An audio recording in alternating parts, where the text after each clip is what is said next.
Okay, so we are on week 3 of part 2 of Manzano. Okay.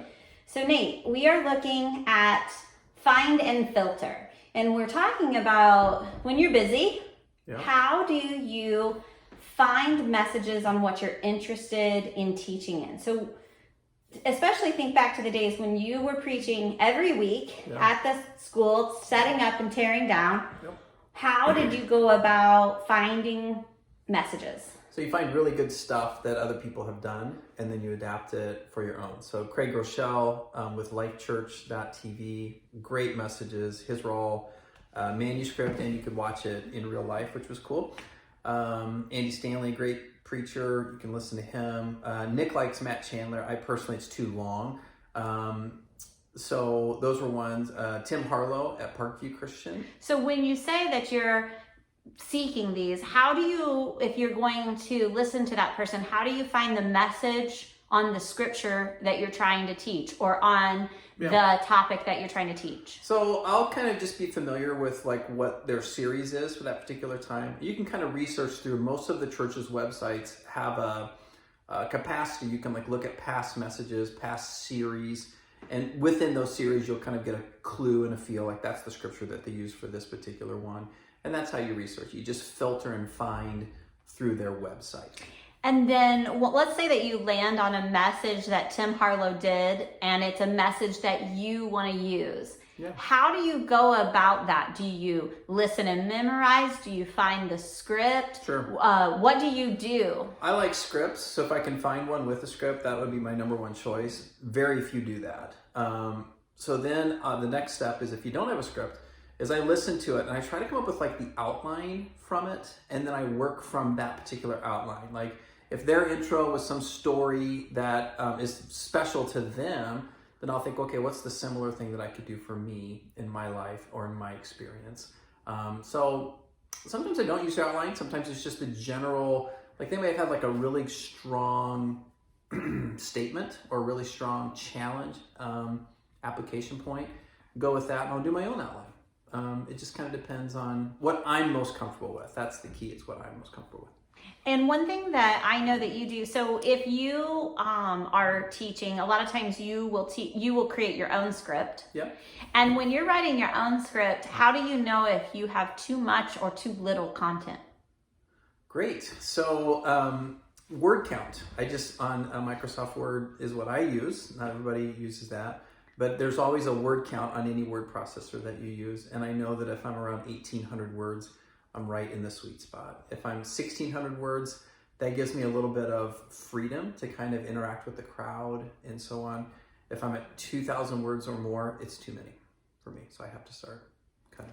And if you do find that you have, so you said that if you have too little, that you interact with the crowd. If you have too much content, what do you look to cut out?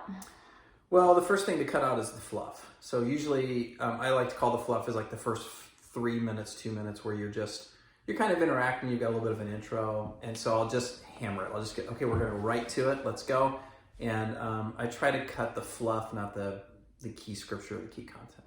Okay. And then lastly, like when you're looking for a find and filter message, you're looking for something that somebody else did. Mm-hmm. Are you looking more for the scripture that is lining up with the scripture, or are you looking for the topical content, or are you looking for the closing? Like what are you looking for when you are looking for a message? Yeah, so mainly I'm just looking for the scripture. I want to see how someone else interacted with the scripture. And one resource I didn't mention earlier is a resource called sermoncentral.com.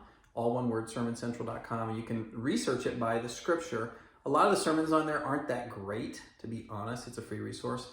But I try to go with the scripture first. And then what was the second? You said there were 3 things. There was a scripture. There was the closing. Mm-hmm. What was the other one?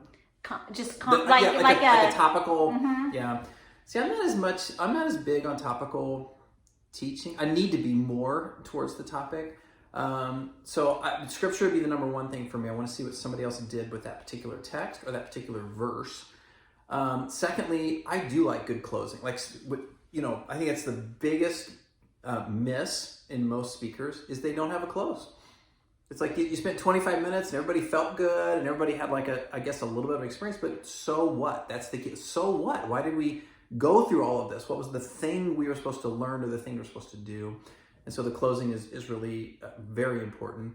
And topics are great as well. I'd probably lean into that. So let's say, for instance, that you have to teach on the topic of marriage. Yeah. How would you search that? So I would go... 'Cause it seems overwhelming. Yeah, for sure. I would go to Craig Groeschel, I'd go to lifechurch.tv. It's just such a great resource. And not only do they have their... And then you just literally type in, oh, it's not Life Church, it's open.lifechurch.tv. It's open something. It's a free resource. And so it's got all their stuff as well as like 4 or 5 other churches stuff. You just search marriage.